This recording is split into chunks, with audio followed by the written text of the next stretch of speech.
Hi, I'm Ken Lobb, the creative director for Microsoft Game Studios, and I'm here today to show you Banjo Kazooie Nuts and Bolts.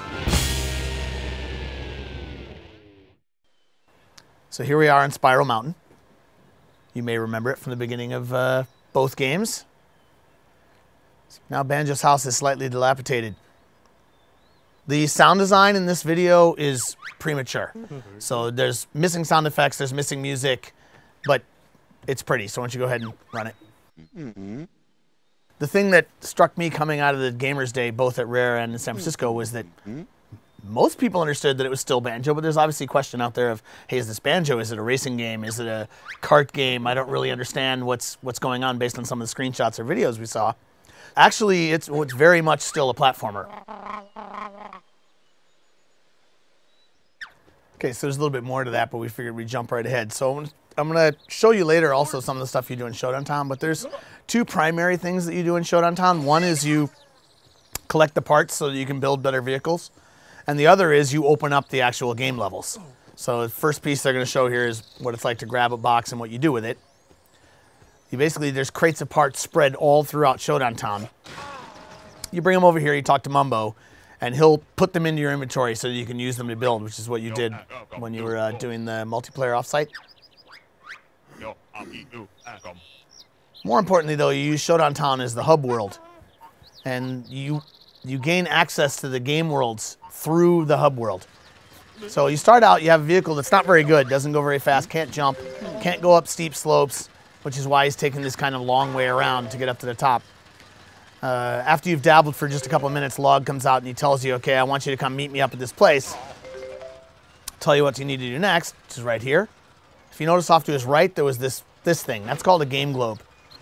These are literally their representations of the worlds that you're going to play in.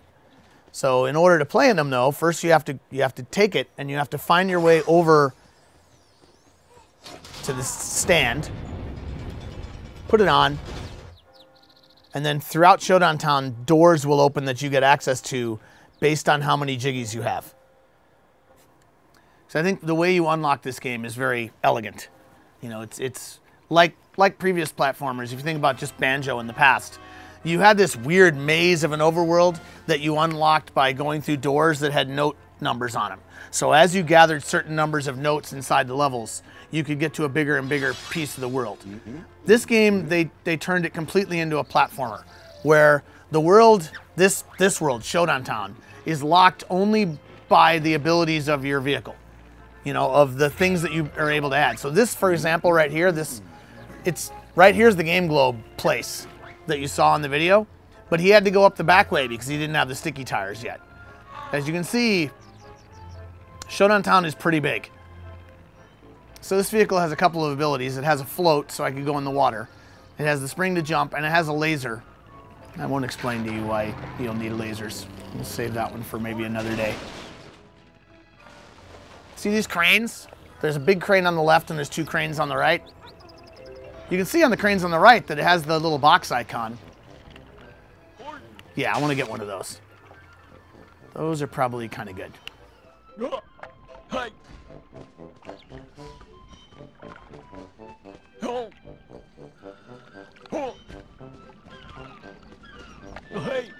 The primary function that Kazooie has in the game is she carries this wrench.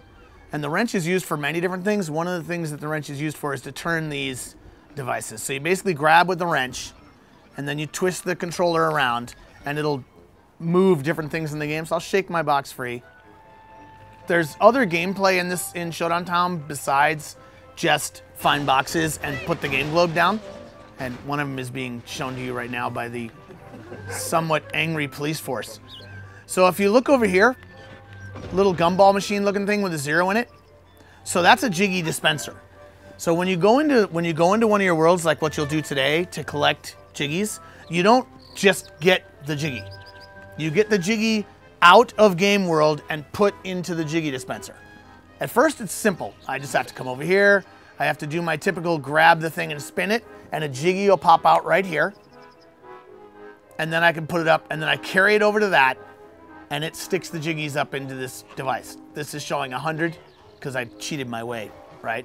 So you just carry the jiggy here and it floats up. The number of jiggies you have determines which one of these doors, the doors that are up, see there's one right there, there's one over there. Those have jiggy requirements, kind of like Banjo and Banjo Tooie. So your very first door, you can go in with 0 jiggies, but every door after that, you're gonna need multiple jiggies to get into.